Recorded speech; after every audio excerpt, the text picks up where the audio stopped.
Hello everyone, my name is Parth, welcome back to my YouTube channel. तो हमने start किया था life processes in living organism part 2। इसका last lecture देखेंगे, lecture number 5। बच्ची कुछ ही बातें यहाँ पे करेंगे। IVF, surrogacy, sperm bank and twins, इनके ऊपर भी एग्जाम में काफी बार क्वेश्चन पूछे जाते हैं। So important from board point of view also. ठीक है, वीडियो अच्छा लगेगा लाइक करना, शेयर करना, सब्सक्राइब करना। चैनल को टारगेट रखते हैं 1000 लाइक्स का। ऑल्सो लेक्चर देखने के बाद, समझने के बाद इसके ऊपर एक फ्री टेस्ट आप अटेम्प्ट कर सकते हो इजी लर्निंग ऐप के ऊपर। प्ले स्टोर से इसको इंस्टॉल करो, डाउनलोड करो। उसके बाद होम पेज पे थोड़ा नीचे जाओगे तो आपको दिखेगा फ्री मटेरियल। फ्री मटेरियल में आपको दिखेगा फ्री टेस्ट। उसके अंदर आपको एक और फोल्डर दिखेगा फ्री टेस्ट, जिसमें क्लास 10, 11 दिख रहा है। क्लास 10 के अंदर बहुत सारी टेस्ट मैंने ऑलरेडी अपलोड की हैं। इसके अंदर सबसे ऊपर आपको दिखता है IVF, surrogacy, sperm bank, twins, reproductive health. तो इसको आप लेक्चर के बाद अटेम्प्ट कर सकते हो। 25 एमसीक्यू रहेगा, एक ही बार अटेम्प्ट किया जा सकता है। ऑल्सो अपना लाइव बैच है आरएम 5.0, जहां पर यूट्यूब के सारे अच्छे टीचर मिल करके आपको पढ़ा रहे हैं। जैसे मैं हूं, गैलेक्सी मैम है, शुभम सर है, फुल टीम ऑफ टीचर्स है। बहुत सारे टीचर्स हैं जो आपको सारे सब्जेक्ट पढ़ाएंगे, all subject, English medium and semi English medium दोनों का। डिस्क्रिप्शन में भी आपको सारे डिटेल मिल जाएंगे। ऑल्सो इंक्वायरी के लिए, बैच के रिगार्डिंग कोई भी आपको डाउट है, कुछ पूछना है, तो ये दोनों नंबर के ऊपर आप कॉल करके पूछ सकते हैं। ठीक है, चलिए तो कहानी की शुरुआत करते हैं। बहुत सारे ऐसे हताश और निराश कपल्स होते हैं जो बच्चे पैदा नहीं कर पाते। Many couples cannot have children due to various reasons. क्या रीजंस हैं? प्रॉब्लम्स मेल रिप्रोडक्टिव सिस्टम के अंदर भी होते हैं और फीमेल रिप्रोडक्टिव सिस्टम के अंदर भी हो सकते हैं। तो अगर मैं फीमेल रिप्रोडक्टिव सिस्टम के बारे में बात करूं तो उसके अंदर क्या प्रॉब्लम्स हो सकते हैं? इरेग्युलरिटी इन मेंस्ट्रुअल साइकिल, मतलब जो पीरियड्स आते हैं वो रेगुलरली नहीं आ रहे हैं। कभी 2 महीने का गैप हुआ, कभी 4 महीने का गैप हुआ, पीरियड्स आ ही नहीं रहे हैं। तो ऐसा इरेग्युलर मेंस्ट्रुअल साइकिल, इसके वजह से मुझे बताओ, हर महीने एक एग प्रोड्यूस होता है और रिलीज होता है, बराबर है। वो कब रिलीज होगा? जब मेंस्ट्रुअल साइकिल प्रॉपरली काम कर रही है। अगर मेंस्ट्रुअल साइकिल इरेग्युलर है तो एग का प्रोडक्शन भी टाइम टू टाइम नहीं होगा।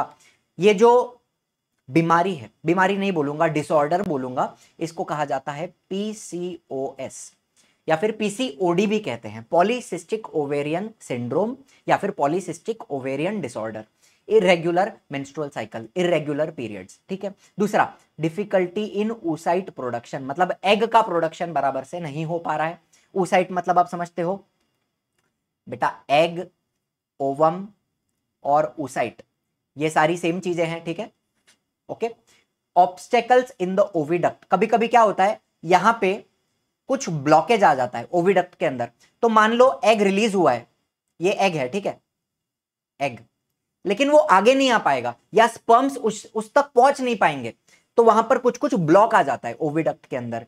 इसके वजह से भी फर्टिलाइजेशन नहीं होगा, इंप्लांटेशन नहीं होगा, बच्चा नहीं बन पाएगा। दूसरा, difficulty in implantation in the uterus, मतलब अभी यहां पर जो एंडोमेट्रियम का लेयर होता है, आर यू अंडरस्टैंडिंग, उस एंडोमेट्रियम के लेयर में प्रॉब्लम है या फिर उसके जो फॉर्मेशन हो रहा है एंडोमेट्रियम का, उसमें गड़बड़ है। तो जो अगर एम्ब्रियो बनता भी है, एम्ब्रियो, तो वो एम्ब्रियो इंप्लांट नहीं हो पा रहा है, नो इंप्लांटेशन।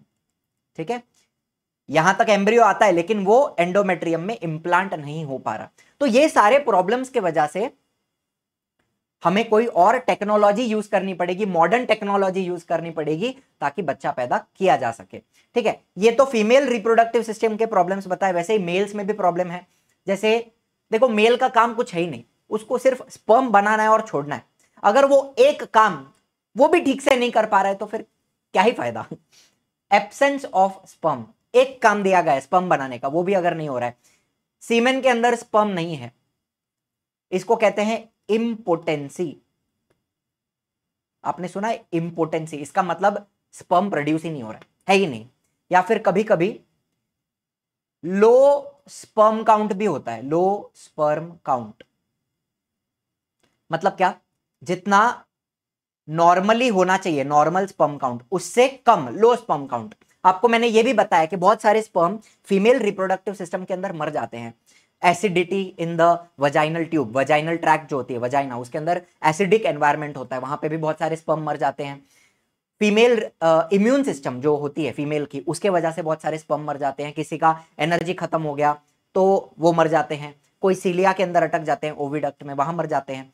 तो अगर लो स्पर्म काउंट है, सेमिनल फ्लूइड मतलब क्या, सीमेन, सीमेन को सेमिनल फ्लूइड भी कहते हैं, ठीक है। तो लो अगर स्पर्म काउंट है तो फिर एग तक स्पर्म पहुंच ही नहीं पाएगा, बराबर, उसके पहले ही सारे खत्म हो जाएंगे।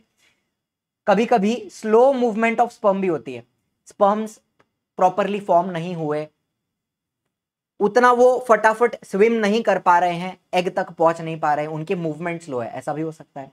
There can be anomalies in the sperm. Anomaly मतलब क्या? डिफेक्ट्स।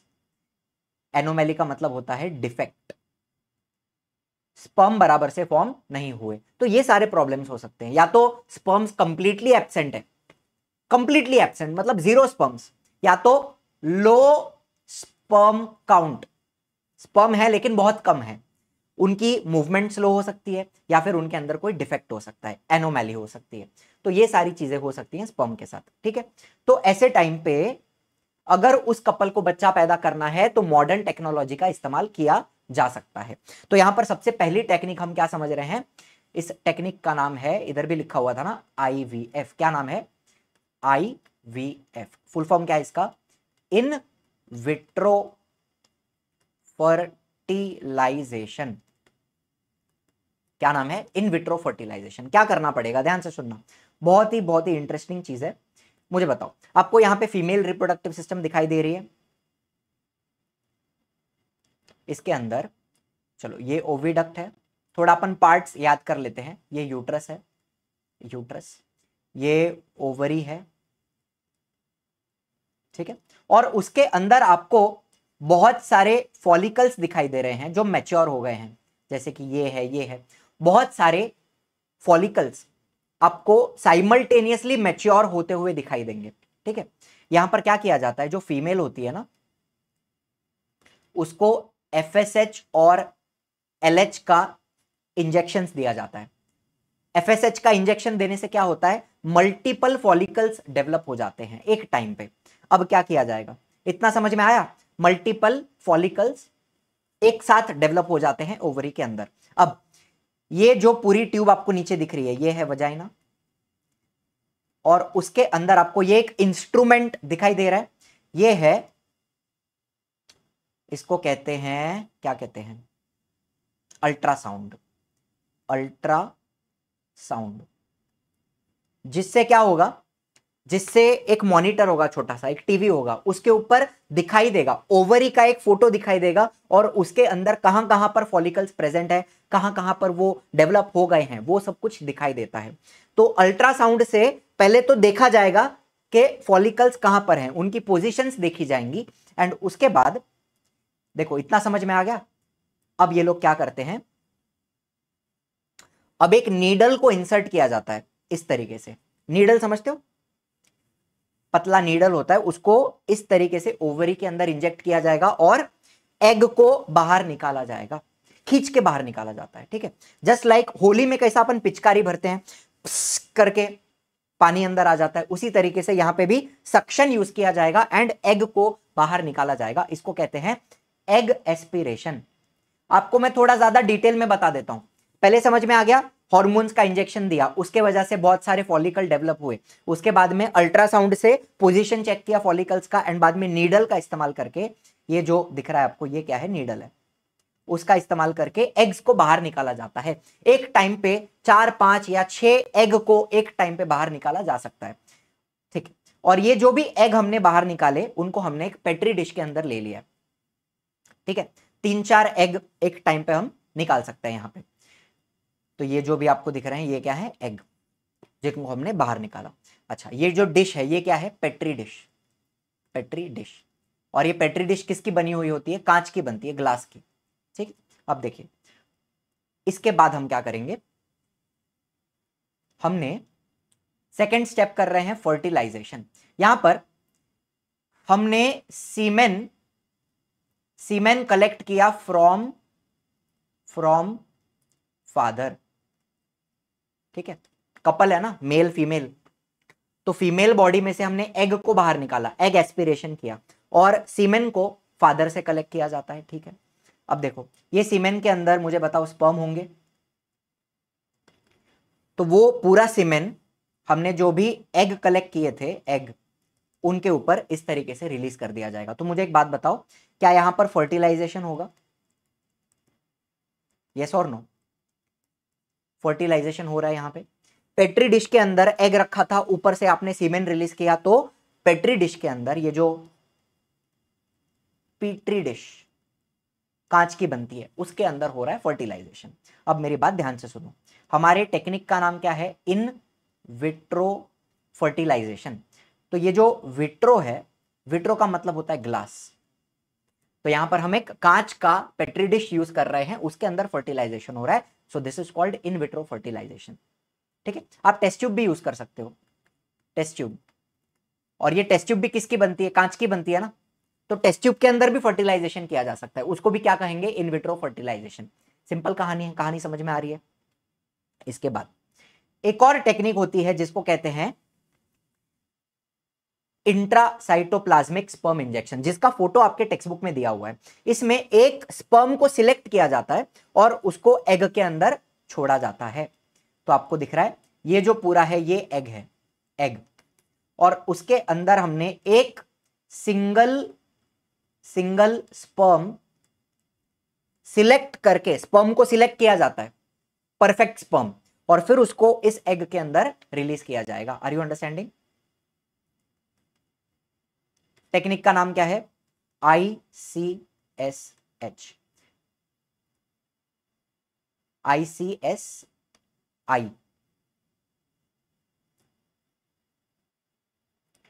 ICSI।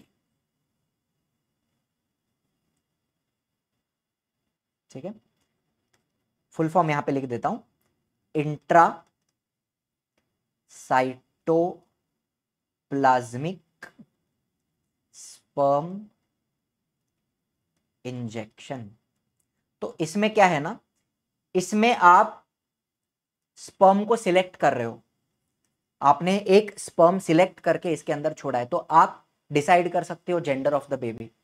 ठीक है, स्पर्म का जो भी क्रोमोसोम्स है, जो भी जीन्स है, वो पहले ही चेक किया जाएगा कि कौन सा है, एक्स क्रोमोसोम है, वाई क्रोमोसोम है, ये सब कुछ भी चेक किया जा सकता है। तो यहां पर आप जेंडर भी डिसाइड कर सकते हो, फिर कौन से जीन्स प्रेजेंट हैं, तो बच्चे का कैरेक्टर्स कैसा होगा वो भी हम काफी हद तक डिसाइड कर सकते हैं कि बच्चा जो पैदा हो वो हेल्दी पैदा हो, उसको कोई भी जेनेटिक डिसऑर्डर या जेनेटिक प्रॉब्लम्स ना हो। तो वो सब कुछ हम सिलेक्ट करके एक सिंगल स्पर्म को एग के अंदर छोड़ सकते हैं, इंट्रासाइटोप्लाज्मिक स्पर्म इंजेक्शन। इसके बाद भी फर्टिलाइजेशन होगा, फर्टिलाइजेशन के बाद क्या बनता है? जाइगोट बनता है। ठीक है, तो मुझे एक बात बताओ, जो जाइगोट बनता है वो जाइगोट अभी माइटोसिस करेगा, माइटोसिस, और धीरे धीरे करके it will become a embryo. Sir embryo क्या होता है? Embryo is nothing but a ball of cells. जैसे आपको यहां पे दिख रहा है, जाइगोट डिवाइड होकर दो सेल बना, आपको दो सेल दिख रहे हैं, फिर 1 2 3 4 4 सेल बना, फिर और ज्यादा डिवाइड होकर धीरे धीरे it will become a ball of cells, बराबर। इसको क्या कहते हैं? एम्ब्रियो। Are you understanding? तो ये पूरा काम भी किधर होता है? पेट्री डिश के अंदर ही होने वाला है। Formation of the embryo also takes place outside the female body. Petri dish में ही एम्ब्रियो का डेवलपमेंट हो जाएगा, एंड बाद में इस एम्ब्रियो को हम 3-4 एम्ब्रियो सिलेक्ट करेंगे, परफेक्ट एम्ब्रियो जो होंगे 3-4, और उसमें से 3 एम्ब्रियो, 2 से 3 एम्ब्रियो इस तरीके से रिलीज किए जाएंगे यूट्रस के अंदर वापस। ठीक है, इसको हम कहते हैं एम्ब्रियो ट्रांसफर। एक टाइम पे 2 या कभी कभी 3 एम्ब्रियो अंदर छोड़े जाते हैं। इसके पीछे क्या रीजन है आपको पता है? इंप्लांटेशन का चांसेस कम होता है, 40% चांस होता है इंप्लांट होने का। What is implantation? ये जो एंडोमेट्रियम लेयर है उसके ऊपर ये एम्ब्रियो जाके चिपक जाएगा, बराबर है, ऐसे जाके यहां पे चिपकेगा, इसको हम क्या कहते हैं? इंप्लांटेशन कहते हैं। तो उसका चांसेस कम होता है, कितना? Only 40% chance. तो इसलिए डॉक्टर्स क्या करते हैं? 2 से 3 एम्ब्रियो अंदर रिलीज करते हैं ताकि चांसेस बढ़ जाएं, एटलीस्ट उसमें से एक एम्ब्रियो तो इंप्लांट हो जाए ताकि सक्सेसफुल प्रेगनेंसी हो जाए। लेकिन कभी कभी क्या होता है, अब ये कंप्लीटली नेचर के ऊपर डिपेंड करता है, कभी कभी 2 एम्ब्रियो इंप्लांट हो गया तो 2 बच्चे बन सकते हैं, कभी कभी 3 इंप्लांट हो गया तो यहां पर 3 बच्चे भी बन सकते हैं, तो यहां पर ट्विंस या ट्रिपलेट्स होने का भी चांस ज्यादा होता है। लेकिन सर ट्विंस ऐसे ही बनते हैं क्या? नहीं, एक्चुअली में जो नेचुरल ट्विंस होते हैं उसका बनने का प्रोसेस अलग है, वो अपन आगे देखेंगे। लेकिन ये जो प्रोसेस है ना आईवीएफ, उसके अंदर भी 2 या 3 बच्चा बनने का चांस ज्यादा हो जाता है, बिकॉज 2-3 एम्ब्रियो अंदर छोड़ा जाता है। तो ये था embryo transfer. Is this very clear? पूरा स्टेप बाय स्टेप प्रोसेस आपको मैंने बताया स्टार्टिंग से एंड तक कैसे किया जाता है आईवीएफ टेक्नोलॉजी। ठीक है, चलो तो इसके बाद हम बात करेंगे सरोगेसी की। सरोगेसी में बाकी सब कुछ सेम है। स्पर्म जो है वो फादर से कलेक्ट किया जाता है, सीमेन कलेक्ट किया जाएगा। एग जो है वो मदर से कलेक्ट किया जाएगा। अच्छा, बाकी पूरा प्रोसेस सेम होगा। जाइगोट का फॉर्मेशन होगा पेट्री डिश के अंदर, उसका एम्ब्रियो बनेगा, उस एम्ब्रियो को किसी और फीमेल के अंदर इंप्लांट किया जाएगा। तो ये जो फीमेल होगी इसको कहेंगे सरोगेट मदर। ठीक है, इसका सिर्फ यूट्रस का इस्तेमाल किया जाएगा बच्चे को डेवलप करने के लिए। एंड ये कौन से केसेस में यूज किया जाता है? जहां पर ये जो हमारी ओरिजिनल मदर है, ठीक है, ओरिजिनल मदर, उसके यूट्रस में इंप्लांटेशन नहीं हो पा रहा है। अगर इंप्लांटेशन का प्रॉब्लम है, ये मदर अपने यूट्रस में बच्चा डेवलप नहीं कर पा रही है, तो ऐसे टाइम पे जो एम्ब्रियो है उसको किसी और फीमेल के अंदर इंप्लांट किया जाएगा, उसको कहेंगे सरोगेट मदर। ठीक है, ये टेक्निक को क्या कहते हैं? सरोगेसी कहते हैं। मुझे बताओ, जो बच्चा पैदा होगा उसके अंदर सरोगेट मदर का कुछ भी कैरेक्टर आएगा क्या? नहीं आएगा, बिकॉज स्पर्म किसका था? पापा का था। एग किसका था? मदर का। मतलब जो भी जीन्स होंगे, जो भी कैरेक्टर्स होंगे, वो तो पप्पा और मम्मी के ही हैं। सिर्फ डेवलप करने का काम कौन कर रहा है? ये सरोगेट मदर कर रही है। ठीक है, आपको एक केक बनाना था घर पे, तो आपने आटा लाया, आपने उसके अंदर बटर डाला, आपने उसमें पानी डाला, आपने उसमें क्रीम डाला, आपने वैनिला एसेंस डाला, आपने शुगर डाला। ठीक है, आपने पूरा केक अपने घर पे बनाया। आपका ओवन खराब था, तो आपने ओवन सिर्फ बाजू वाले का यूज किया। समझ रहे हो? केक तो आपका ही है, उसका सारा सामान भी आपका है, सिर्फ ओवन किसी और का यूज किया जा रहा है। सिंपल, आपको यहां पे कहानी समझ में आ रही है? ठीक है, some women have problems in implantation of embryo in the uterus, तो वैसे केसेस में ये सरोगेसी किया जाएगा। सुपर क्लियर, एकदम सिंपल। अच्छा, फिर तीसरा एक टेक्निक होता है स्पर्म बैंक। तो just like a blood bank, blood bank में कैसे? एक पर्सन होता है जो ब्लड डोनेट करता है ना, हमें पता है लोग ब्लड को डोनेट करते हैं, ब्लड डोनर्स। फिर वहां पे ब्लड को स्टोर किया जाता है, फिर जिस किसी को जरूरत होगी वो यहां से ब्लड लेके जा सकता है थोड़े पैसे देके, बराबर है? तो just like a blood bank, एक स्पर्म बैंक भी होती है, जिसको स्पर्म बैंक या सीमेन बैंक कह सकते हैं। वहां पर स्पर्म डोनर होंगे, है ना? कौन होता है स्पर्म डोनर? ध्यान से सुनना। जो भी पर्सन अपना स्पर्म डोनेट करना चाहता है उसका पूरा फिजिकल एंड मेडिकल चेकअप किया जाएगा, ताकि पता चले कि ये तंदुरुस्त है, एकदम हेल्दी पर्सन है। एंड उसका स्पर्म का क्वालिटी वो सब भी चेक किया जाएगा, स्पर्म के अंदर के जीन्स वगैरह ये सब भी चेक किया जाएगा, पूरा चेकअप किया जाएगा। ठीक है, मेडिकल फिजिकल चेकअप किया जाएगा, ताकि पता चले कि स्पर्म जो है वो बेस्ट क्वालिटी के हैं, एंड उसके अंदर के जो जीन्स हैं, जो कैरेक्टर्स हैं, वो भी अच्छे हैं। ये सब कुछ चेक किया जाएगा। एंड उसके बाद ये पर्सन अपना सीमेन, अपना स्पर्म डोनेट कर सकता है। ठीक है, स्पर्म की टेस्टिंग की जाती है जैसे मैंने आपको बताया, एंड बाद में ये जो स्पर्म है, सीमेन है, इसको लिक्विड नाइट्रोजन के अंदर स्टोर किया जाएगा। ठीक है, the semen is stored under liquid nitrogen. आपको पता है लिक्विड नाइट्रोजन में स्पर्म को कितने भी समय तक स्टोर किया जा सकता है? 10 साल तक भी रखा जा सकता है, 25 साल तक भी रखा जा सकता है, 50 साल तक भी रखा जा सकता है, 100 साल तक भी रखा जा सकता है।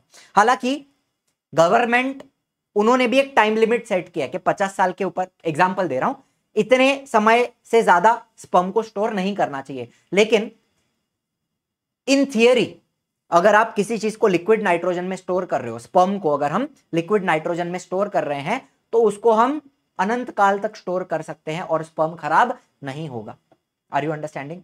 तो जब किसी भी कपल को जरूरत पड़ेगी, ध्यान से सुनना, समझ लो एक कपल है, यहां पे मैं लिख रहा हूं, एक कपल है,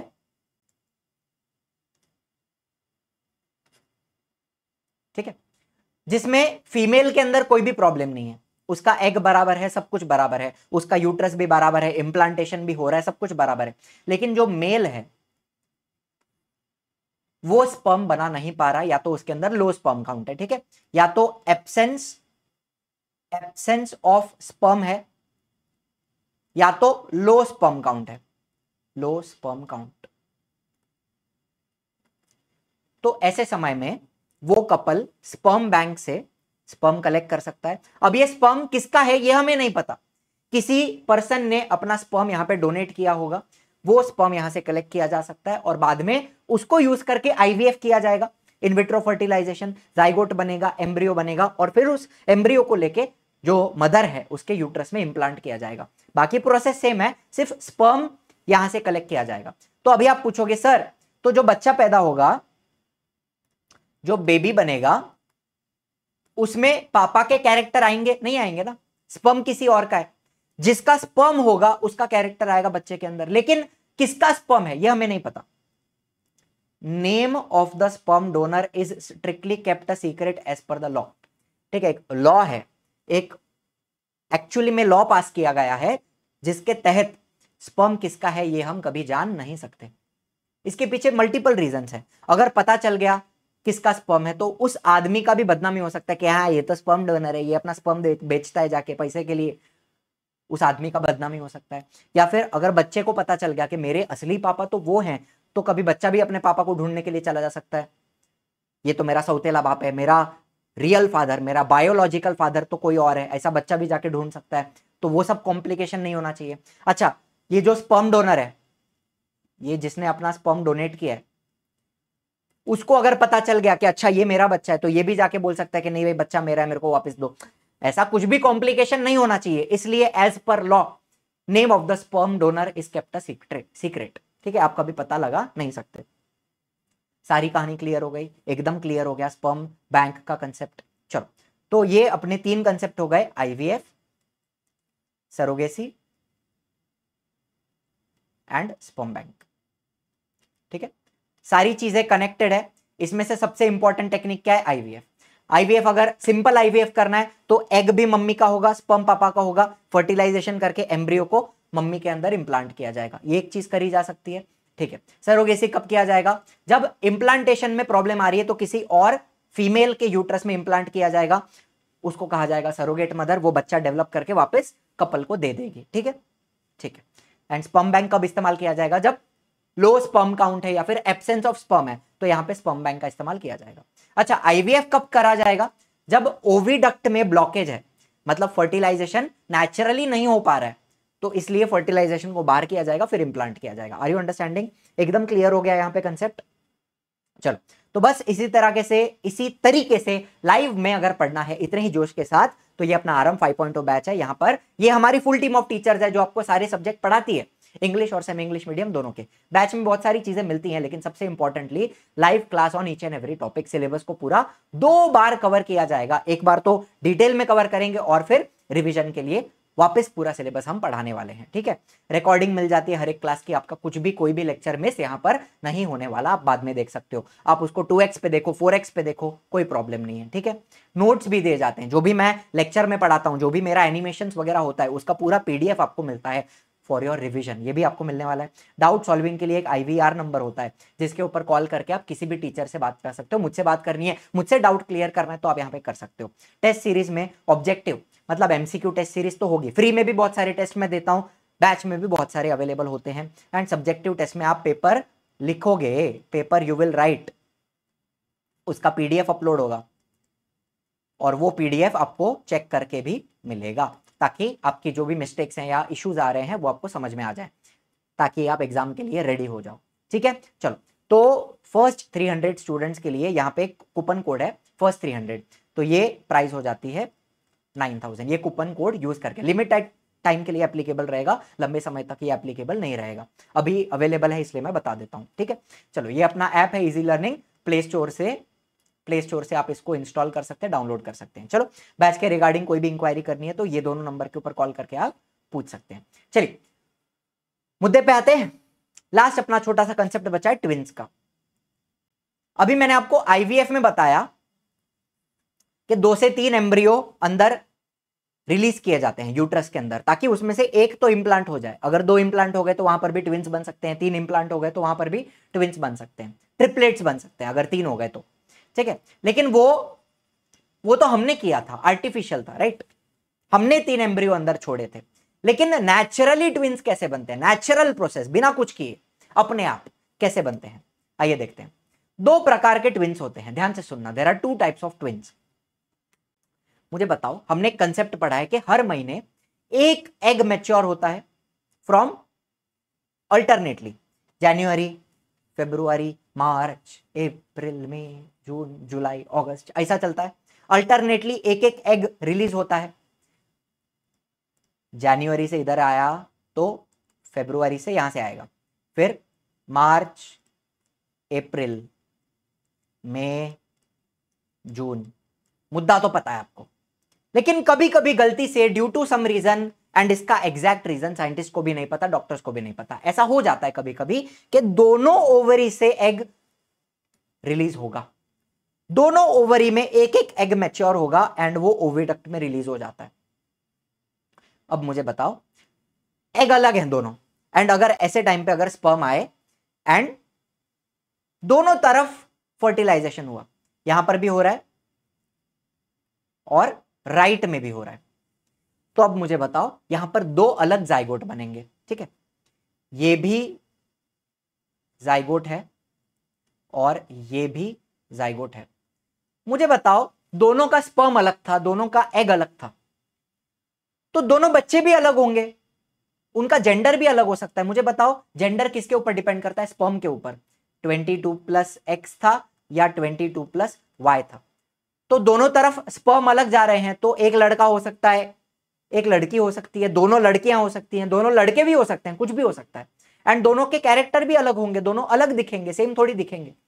आर यू अंडरस्टैंडिंग? दोनों एग अलग था, दोनों स्पर्म अलग था, दोनों जाइगोट अलग है, तो बच्चे अलग दिखेंगे। इनको हम कहते हैं डाई जाइगोटिक ट्विंस। 2 अलग zygote, zygote number 1 and zygote number 2, तो 2 बच्चा बनेगा। दे आर नॉन आइडेंटिकल, मतलब ये लोग सेम नहीं दिखते, अलग दिखते हैं। इनको हम फ्रैटर्नल ट्विंस भी कहते हैं, फ्रैटर्नल। लेकिन छोड़ो, ये नॉट इंपॉर्टेंट, आपके एग्जाम में पूछेंगे नहीं ये सब कुछ, इतना याद रखो। डाइजाइगोटिक ट्विंस, नॉन आइडेंटिकल, ठीक है। चलो, they can be both brothers, दोनों भाई हो सकते हैं, यस।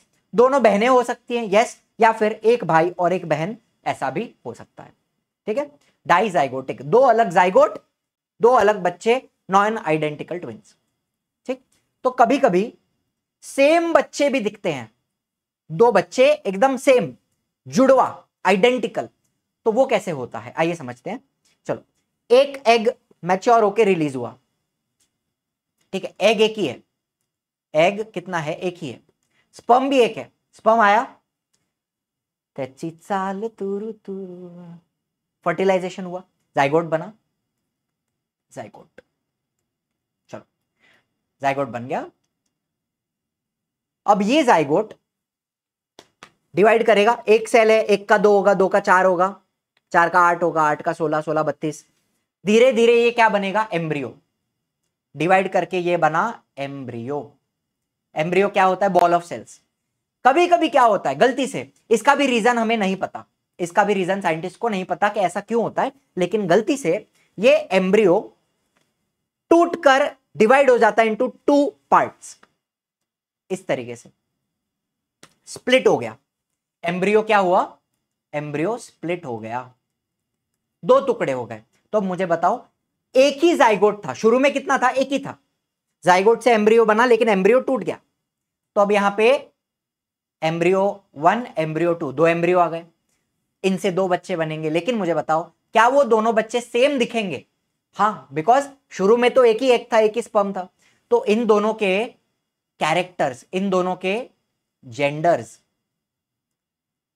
और इनके कैरेक्टर्स ये बहुत सिमिलर होंगे, बहुत ज्यादा।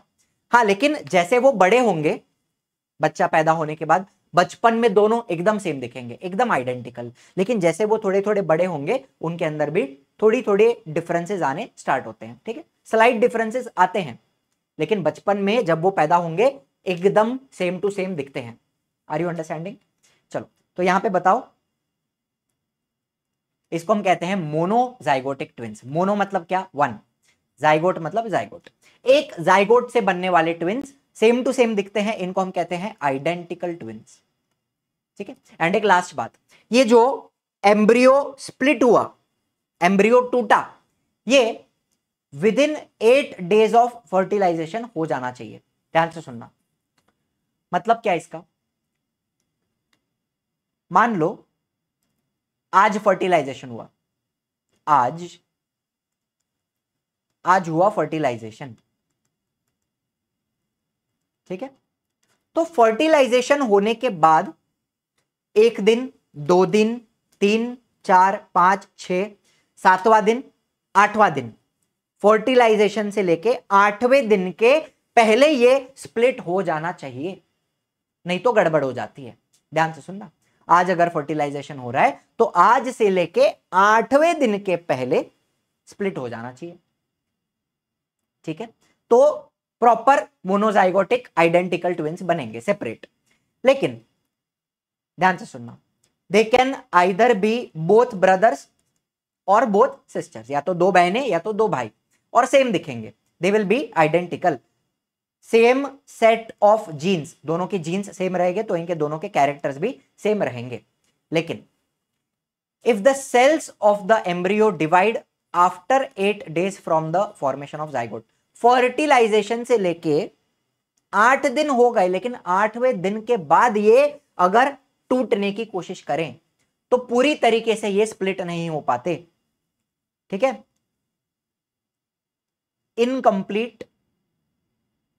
इनकम्प्लीट सेपरेशन या फिर इनकम्प्लीट स्प्लिटिंग। स्प्लिट होना मतलब डिवाइड होना, पूरी तरीके से डिवाइड नहीं हो पाते, कहीं ना कहीं जुड़े हुए रह जाते हैं।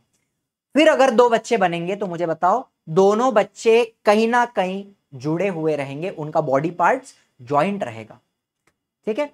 अगर 8वें दिन के बाद ये प्रोसेस हो रही है, 8 दिन के पहले हो जाए तो हो जाता है पूरा स्प्लिट, लेकिन 8वें दिन के अगर बाद होता है तो पूरी तरह सेपरेट नहीं हो पाता, पूरी तरह स्प्लिट नहीं हो पाता, तो जो बच्चा होगा वो कहीं ना कहीं जुड़ा हुआ रहेगा। इनको हम कहते हैं सियामीज या फिर कॉन्जॉइंड ट्विंस। सियामीज या फिर कॉन्जॉइंड ट्विंस, इनका बॉडी पार्ट्स जुड़ा हुआ रहता है।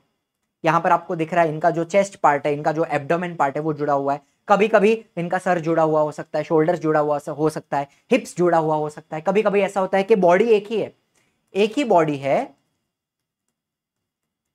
लेकिन उसके ऊपर 2 हेड हैं, ऐसा भी हो सकता है, ऐसा भी होता है। इसके भी एग्जाम्पल्स हैं। ज्यादातर ये बच्चे सरवाइव नहीं कर पाते, कुछ बच्चे हैं जो सरवाइव करते हैं, फिर थोड़ा बड़ा होने के बाद सेपरेट भी किया जा सकता है, लेकिन डिपेंड्स ऑन कितना जॉइंट है। अगर बहुत ज्यादा जॉइंट रहेगा तो ऑफकोर्स सेपरेट नहीं कर सकते, अगर उनका ब्रेन जॉइंट है तो उनको सेपरेट नहीं किया जा सकता, लेकिन किसी किसी केस में थोड़ा ये बड़ा होने के बाद इनको सेपरेट भी किया जा सकता है सर्जिकली, सर्जरी करके, ठीक है। वो भी काफी कॉम्प्लिकेटेड होती है, काफी डिफिकल्ट होती है, ठीक है। तो चलो यहां पे अपना कहानी हम समाप्त करते हैं आज का। Some part of the body is conjoint. Conjoint मतलब क्या? शेयर्ड। कॉन्जॉइंट का मतलब है इनका जो बॉडी पार्ट है वो कैसा है? शेयर्ड है, जुड़ा हुआ है और शेयर हो रहा है दोनों के बीच में, ठीक है। सियामीज ट्विंस बोल सकते हैं या फिर कॉन्जॉइंट ट्विंस बोल सकते हैं। चलो, तो अपना यहाँ पे चैप्टर समाप्त होता है। बाकी रिप्रोडक्टिव हेल्थ का छोटा सा पार्ट है जो आप रीड करोगे तो अपने आप आपको समझ में आ जाएगा।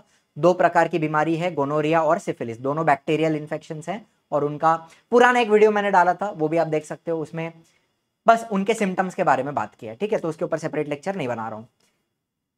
तो यहाँ पे अपना चैप्टर होता है समाप्त। Thank you so much for watching. I will see you in the next one. Bye bye, जय हिंद, जय महाराष्ट्र।